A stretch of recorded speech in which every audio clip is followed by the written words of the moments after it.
to solutions. Clearly, these are challenging days for science right now, particularly for climate science. The challenges are being felt acutely in Woods Hole as they are being felt around the country. Indeed, the impacts are also rippling across the planet. I received an email yesterday from a colleague in France expressing alarm at what he had been reading about, but also expressing solidarity with scientists in the United States.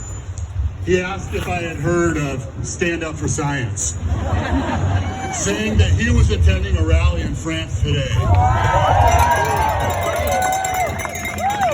We are not alone.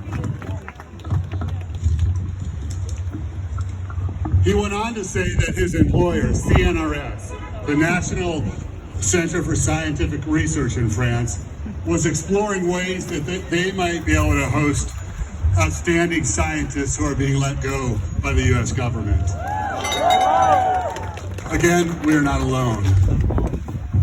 I'll admit that these are difficult days, and I find myself at the end of many of these days tired and sometimes a bit beaten down.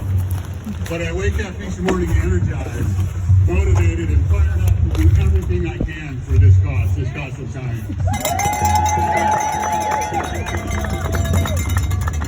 And while some of the battles may be lost, I'm absolutely convinced that in the end, the cause of science and of truth will prevail. And then the Woods Hole scientific community, and indeed the Woods Hole community as a whole, can and will and must play a pivotal role in achieving that outcome.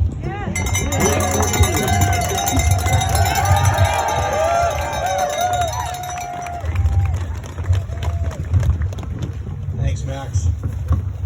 And as our speakers have said, this is one of hundreds of Stand Up for Science rallies happening across the country right now.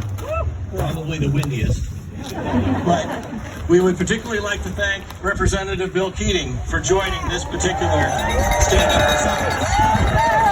Bill represents our congressional district here, the 9th District, and he lives in Bourne. He's a senior member of the House, sitting on both the Foreign Affairs and Armed Services Committees. Through his work, he has cemented his role as one of the lead national security and foreign policy experts in Congress.